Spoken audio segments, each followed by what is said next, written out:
નમસ્કાર મિત્રો, આપણી આ યુટ્યુબ ચેનલમાં આપ સર્વે દર્શક મિત્રોનું હાર્દિક સ્વાગત છે. મિત્રો, આજે ચર્ચા કરવી છે કંઈક અલગ વિષય ઉપર, એક અલગ મુદ્દા ઉપર. તો એ ચર્ચા શરૂ કરીએ પહેલા તમે લોકો આ ચેનલ ઉપર ખરેખર પહેલીવાર હોય અથવા તો ચેનલને વારંવાર જોતા હોય પણ ચેનલ સબસ્ક્રાઇબ કરેલી ન હોય, આ રીતના જ્યારે અહીંયા તમારા ઊભા મોબાઈલની અંદર તમે જોવો ત્યારે એની અંદર નીચે કાળું બટન દેખાતું હોય તો એની ઉપર આંગળીથી આમ ક્લિક કરી દો. એ પછી તમારી ચેનલ સબસ્ક્રાઇબ થઈ જશે. ત્યાં બેલ આઇકોન આવશે, એની ઉપર ક્લિક કરશો એટલે ઓલ ઉપર સેટ કરી દો એટલે કાળો બેલ થઈ જશે આખો. અને પછી તમને દરરોજ અવારનવાર જ્યારે વિડીયો મૂકવામાં આવે ત્યારે તમને મળી જશે. બીજું, લાઈક કરવાનું ભૂલવાનું નથી, કારણ કે તમારી કરેલી લાઈક આજે અમને ઘણા બધા લોકો સુધી પહોંચાડી જાય છે. તો લાઈક કરવાનું નહીં ભૂલતા, ને એમાંથી કાંઈ બીજું વિચારવાનું નથી. નહીં તો ઘણા એમ કહેશે કે લાઈક કરવાથી આમ થશે ને તેમ થશે. કશું નથી થતું, લાઈક કરી દેવાની છે, એ તમને વિનંતી છે. અને મિત્રો, ખાસ માહિતી સારી લાગે તો તમારા વોટ્સએપના સ્ટેટસની અંદર આ વિડીયોની લિંક મૂકજો, જેથી કરીને બીજા લોકો પણ જોઈ શકે અને બીજા લોકોને વોટ્સએપની અંદર શેર કરજો કે જેથી કરી ગ્રુપોની અંદર કે અન્ય લોકોને પણ આની માહિતી મળે.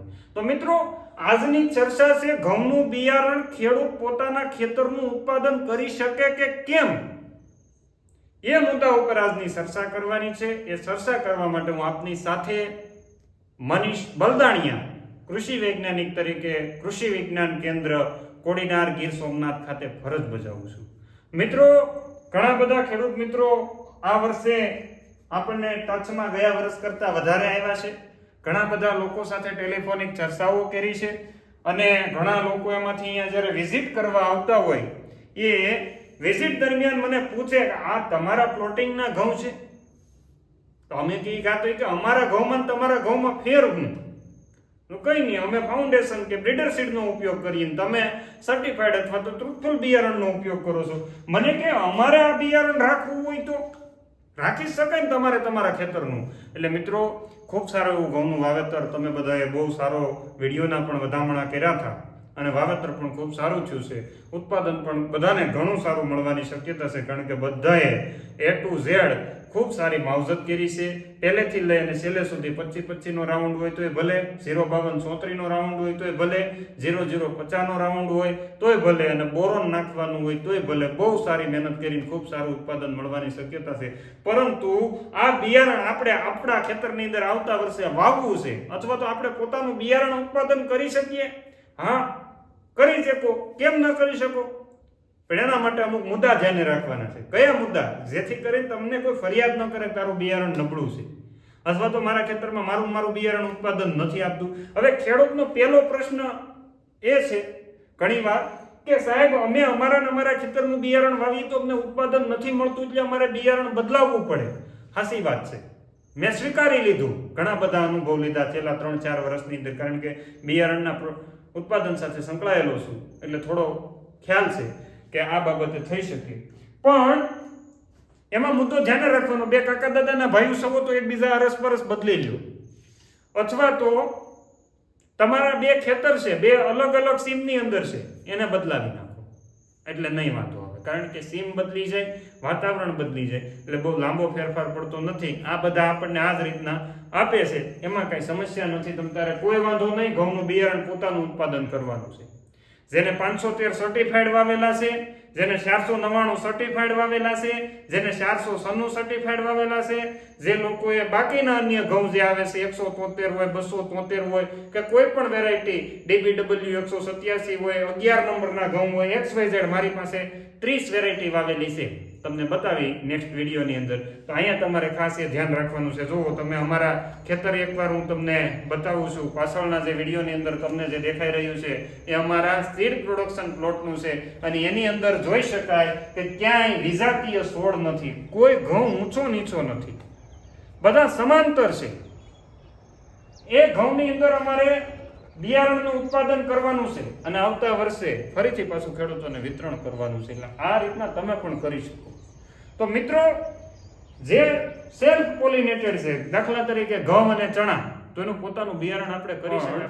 ઘઉં અને ચણા ખાસ તમારે ધ્યાન રાખવાનું છે. ઘઉંનું સેલ્ફ પોલિનેટેડ છે, એમાં પોલિનેશન પોતાની રીતના થાય, સ્વપરાગિત છે, એટલે એનું થઈ શકે. તો કયા મુદ્દા ધ્યાન રાખવાના છે? તો પહેલો મુદ્દો કે તમે વાવેલું બિયારણ સર્ટિફાઈડ અથવા પ્રમાણિત હતું ખરું, એ તમને ખબર હોવી જોઈએ. ન ખબર હોય તો ઠેલી ખોલી કઈ ઠેલી હતી, એની માથે શું લખેલું છે એ જોઈ લેજો. ત્યાં લખેલું છે બિયારણનો સ્ટેજ, સીડનું સ્ટેજ એવું અંગ્રેજીની અંદર લખેલું છે કે સ્ટેજ ઓફ સીડ અથવા સીડ સ્ટેજ, તેની અંદર સર્ટિફાઈડ અથવા ટ્રુથફુલ લખેલું છે, તો તમારે એ જોઈ લેવાનું છે. બીજું, ખેતર આપણું એક સરખું હોતું નથી. 4 ખૂણા ખેતરના ક્યારે હરખા પાકતા નથી, આવું આપણી ગઢિયાની કહેવત હતી, જૂના લોકોની કહેવત છે ને આપણે પણ આજે બોલી રહ્યા છીએ. ખેતરના ચારે ખૂણે હરખું ઉત્પાદન મળતું નથી, તો પેલો એવો ખૂણો સિલેક્ટ કરો કે જેની અંદર ખૂબ સારો પાક લહેરાતો હોય. તો પેલો એક ખૂણો પસંદ કરો કે કયા ખૂણામાંથી આપણે બિયારણ ભરવું. ને મોટા ભાગના ઘઉંનું બિયારણ રાખે છે, ઘરનું બિયારણ રાખે, આ કટર હાલીને વયું જાય, ટ્રોલી ભરીને ઘેરે વહી આવે ને 2 ગુણ કાઢીને મૂકી દે. એલા ભાઈ, એમ નહોતું કરવાનું. સારું બિયારણ રાખવું તો એક ભાગ પસંદ કરો ની. પસંદ 4 ખૂણાનો ખેતર હોય, આ 4 ખૂણાના ખેતરમાંથી આ ખૂણો આપણે પસંદ કર્યો. ભાઈ 1 નંબરનો ખૂણો છે આપણે પસંદ કર્યો. ક્યાં કે જ્યાં કાપ સારો છે, ઉત્પાદન સારું થાય છે બીજા પાકનું પણ, અને હાઈટ પણ સારી છે, ઘઉં વ્યવસ્થિત છે, તો એના પેલા વિસ્તાર પસંદ કરી લો. હવે આ પસંદ કરેલો વિસ્તાર છે એની અંદર તમને મેં હમણાં અમારો વિડીયો બતાવ્યો મુજબ સમાંતર છે કે પછી ઘઉંમાં ઊંચી નીચી ડુંડી છે તો નહીં હાલે. ઊંચી નીચી ડુંડી હશે તો એ ઘઉં નહીં ચાલે, કારણ કે એની અંદર મિક્સિંગ છે. આ મિક્સિંગ આપણે થવાનું નથી, કારણ કે મિક્સિંગ અત્યારે 10% છે, આવતા વખતે એ 20% 25% એ પૂગી જશે. એટલે વિજાતીય છોડ છે કાઢી લેવો જોઈએ. ખેતર સમાંતર. હવે આમાં ઘણાની મેં વાત સાંભળી ઈ કે અમે કાતર લઈને જઈને ડુંડી કાપી દઈએ, એ ડુંડી કે ખળમાં ભરીને વહી આવી. એટલે ભાઈ છોડવો દાખો ખેંચી લેવાનું છે, કારણ કે તમે કાતર લઈને ગયા તો એની 2 ડુંડી તો નાની નાની હતી. ઘઉંનો આમ છોડવો ઉગે, આ ઘઉંનો એક છોડવો છે, એની જે ફૂટ નીકળી એવડી છે, એ આ બધાની હારે છે. આ એક મોટું છે, તમને આ વિડીયોમાં અત્યારે હમણાં ફોટોગ્રાફ્સની અંદર જે રીતના દેખાડું છું એ રીતના કે આની આ 2 ફૂટો નાની હતી ને આ મોટું હતું. આ ભાઈ આ ડુંડી કાપીને વહી ગયા. આ આસોડસ કહેવાય, એને રોગિંગ જ કરવું પડે, એને આખું મૂળ માંથી જ કાઢી લેવાનું છે. કદાચ માણો ઘઉંનું નુકસાન જ્યું તો જ્યું, એ ઓલા ભેગા ભેળવી દઈશું નહીં. એટલે વિજાતીય છોડ છે એને દૂર કરવો ખૂબ અગત્યનું છે. પ્રમાણિત કક્ષાનું સારું બિયારણ આપણા માટે આપણે રાખવું હોય તો.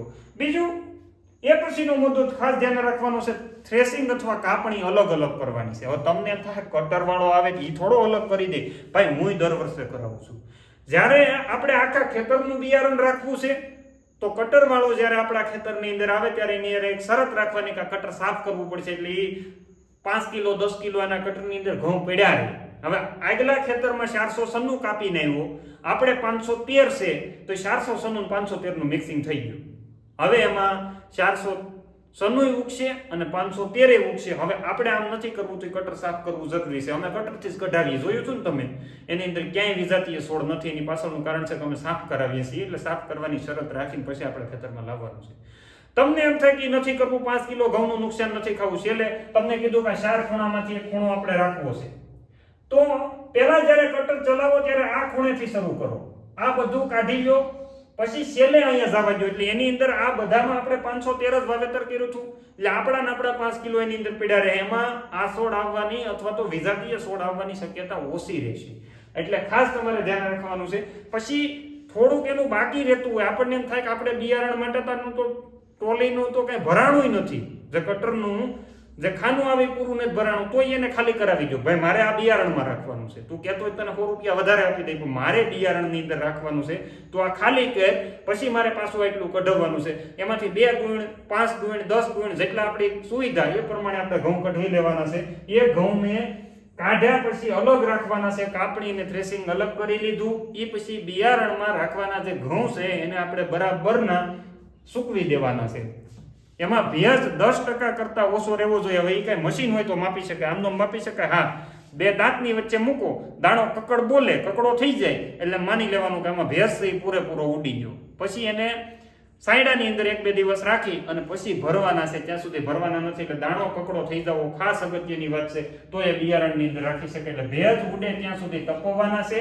અને એ પછી જ્યારે કોથળાની અંદર ભરવાના હોય તો કોથળાને આપણે મેલાથિયોન જે 0.2% આવે અથવા મેલાથિયોન ડસ્ટ આવે અથવા તો મિથાઇલ 1.5%, જે મતલબ કે જેની અંદર કોઈ દવાના કારણે જીવાત એટેક ડાયરેક્ટ ન કરી શકે. એટલે મેલાથિયન જે આવે છે એની ટ્રીટમેન્ટ આપી દેવાની છે કોથળાને, અને કોથળામાં પછી આપણે ઘઉં ભરવાના છે.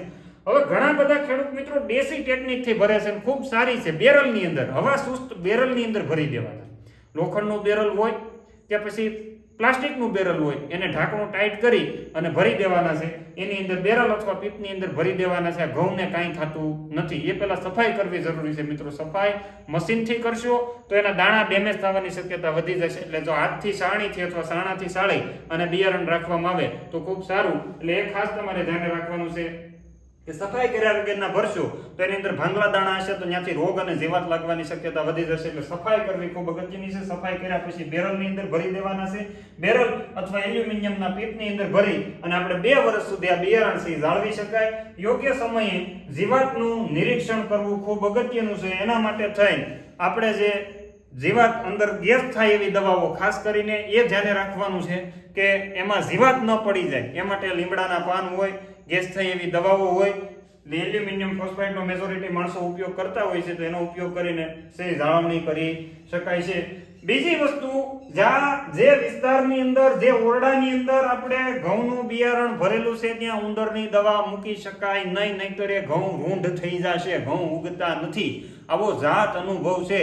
200 મણ ઘઉં ફેલ કરેલા છે, અમે જોયેલું છે ખેડૂતો પાસે. તો આ વસ્તુ ન થાય એના માટે ખાસ તમારે એટલા મુદ્દાને ધ્યાને રાખવાનું છે. આ સિવાયનો તમારે પ્રશ્ન હોય તો કોમેન્ટ બોક્સની અંદર લખજો.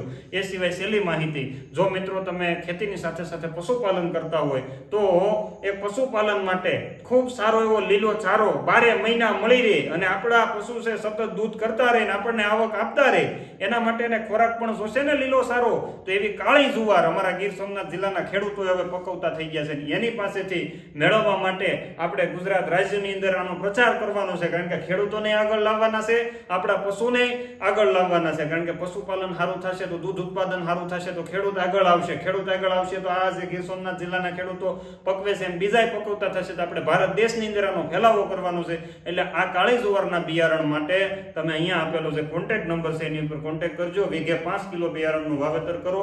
આખો વીઘો ભયો થઈ જવાનું છે. એટલે જરૂર ન હોય તો 1 કિલો બિયારણ, 2 કિલો બિયારણનું વાવેતર કરી અને આપણે આપણા પશુને સતત લીલો સારો મળતો રહે એવો પ્રયાસ કરવાનો છે. એના માટે અહીંયા આપેલા નંબરનો અવશ્ય કોન્ટેક્ટ કરજો. વધારે માહિતી માટે અમારો કોન્ટેક્ટ નંબર તમારી પાસે હોય તો તમે કોન્ટેક્ટ કરી શકો છો. અસ્તુ, આભાર, જય હિન્દ, ભારત માતા કી જય.